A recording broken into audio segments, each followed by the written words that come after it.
আসসালামু আলাইকুম। এইচটিএমএল এর সিরিজের সপ্তম ভিডিওতে আপনাদের সবাইকে স্বাগতম।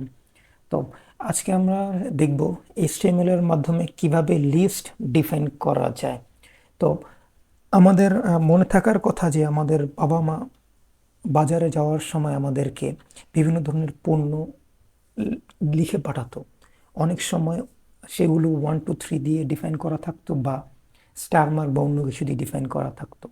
তো এই জায়গা থেকে দেখা যায় যে এই লিস্টকে নর্মালি দুইভাবে ডিফাইন করা যায়।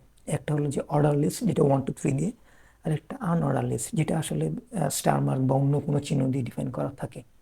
তো এইচটিএমএলও ঠিক ঠিক ওই জিনিসটাকেই ফলো করছে। তো এইচটিএমএলও আসলে লিস্ট তিন ধরনের: অর্ডার লিস্ট, আনঅর্ডার লিস্ট এবং ডেসক্রিপশন লিস্ট।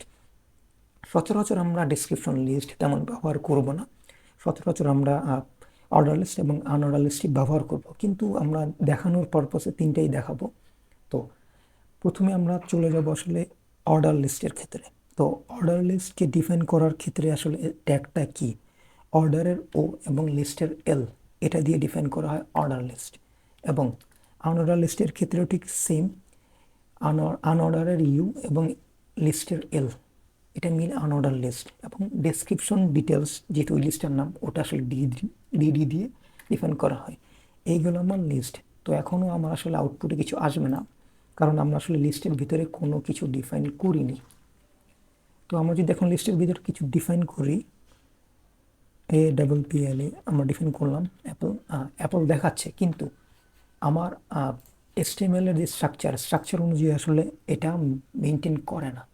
স্ট্রাকচার অনুযায়ী এটা আসলে স্ট্রাকচারের বরখেলাফ। কারণ হলো HTML বলা হয় যে প্রত্যেকটা লিস্টের আন্ডারে এক একটা আইটেম থাকবে লিস্ট আইটেম নামে আরেকটা ট্যাগে। তার মানে সেটা দাঁড়াবে লিস্ট আইটেম।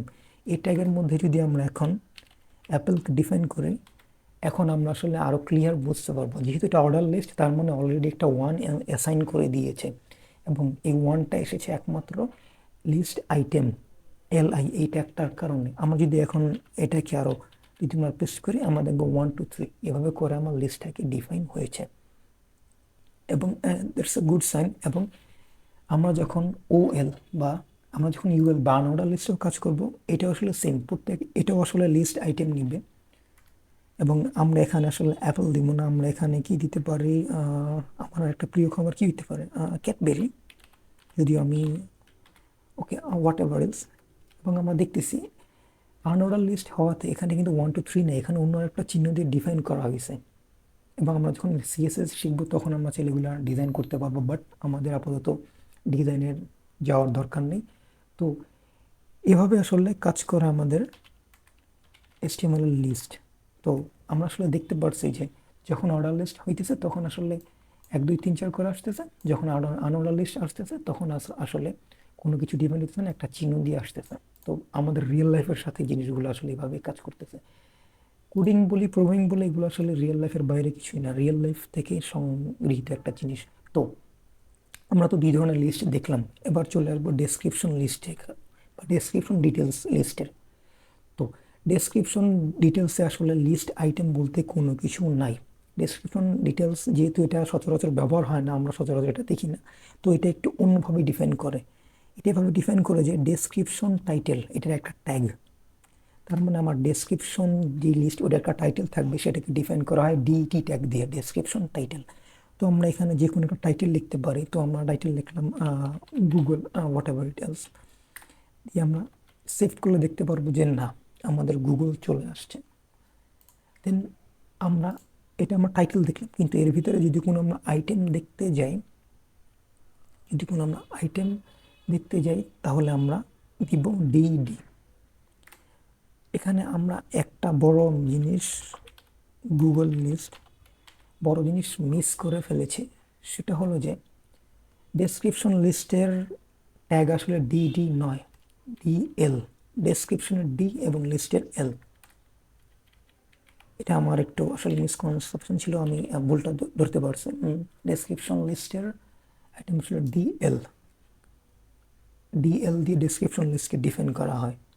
আর এর মধ্যে যে কোনো একটা কন্টেন্ট বা টাইটেল আকারে থাকে ডিটি, এবং এর মধ্যে আরেকটা কন্টেন্ট থেকে ডিডি বা ডেসক্রিপশন ডিটেলস, এইগুলো আমার ডিসক্রিপশন লিস্টের বিষয়াদি। তো এখানে আরেকটা বিষয় হলো যে যেহেতু আমি সচরাচর ব্যবহার করি না, এই কারণে আসলে আমরা এই জিনিসটা সম্পর্কে এতটা অবগত নই। ইভেন আমিও আজকে ভিডিও বানানোর আগে ঘাটাঘাটি করার সময় আসলে এই জিনিসটা আমি জানতে পারছি। তো আশা করি আমার ভুলটাকে আপনারা ক্ষমার যোগ্য হিসেবে নেবেন। তো এইগুলো আমাদের HTML এর আসলে লিস্টের ব্যাপার স্যাপার। কীগুলো HTML এ আমার তিন ধরনের লিস্ট পাওয়া যায়: অর্ডার লিস্ট, আনঅর্ডার লিস্ট এবং ডেসক্রিপশন লিস্ট। এই তিন ধরনের লিস্ট দিয়ে HTML কাজ করে। সম্পূর্ণ HTML এই তিন ধরনের লিস্টই কাজ করা হয়। এর সাথে আরও বিভিন্ন কিছু অ্যাড করে ডিজাইন করে আসলে অন্যভাবে কাজ করা হয়। তো আশা করি আপনারা আজকে নতুন একটা জিনিস শিখতে পারছেন।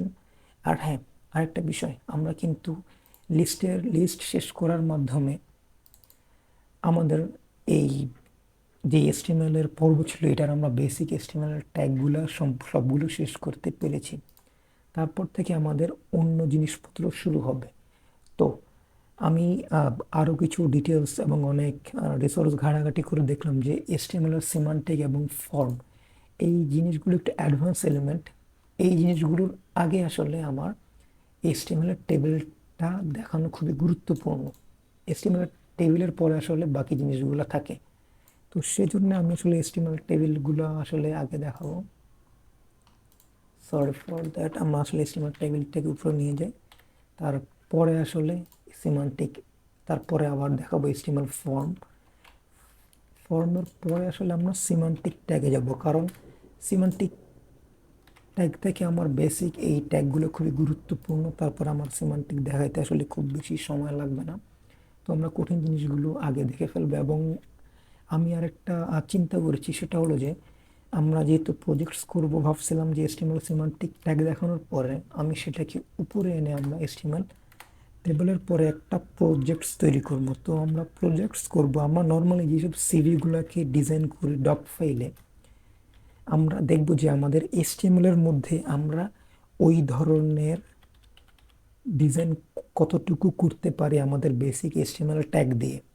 আমি চাইছিলাম লিস্টের পরে আসলে এই প্রজেক্টটাকে ইনক্লুড করতে, পরে দেখলাম যে না, আমরা আমাদের সিভির মধ্যে বিভিন্ন ধরনের আমাদের আসলে এডুকেশন কোয়ালিফিকেশনগুলো টেবিলের মধ্যে রাখি। তো সেই জন্যে আমাদের আসলে HTML এর টেবিলটাকে শেষ করা গুরুত্বপূর্ণ। তারপরে আমরা আসলে একটা প্রজেক্টে চলে যাব।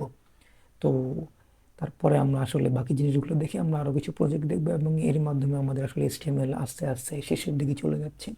আশা করি আপনারা অনেক কিছু শিখতে পারতেছেন। তো আজ এ পর্যন্তই, আল্লাহ হাফেজ।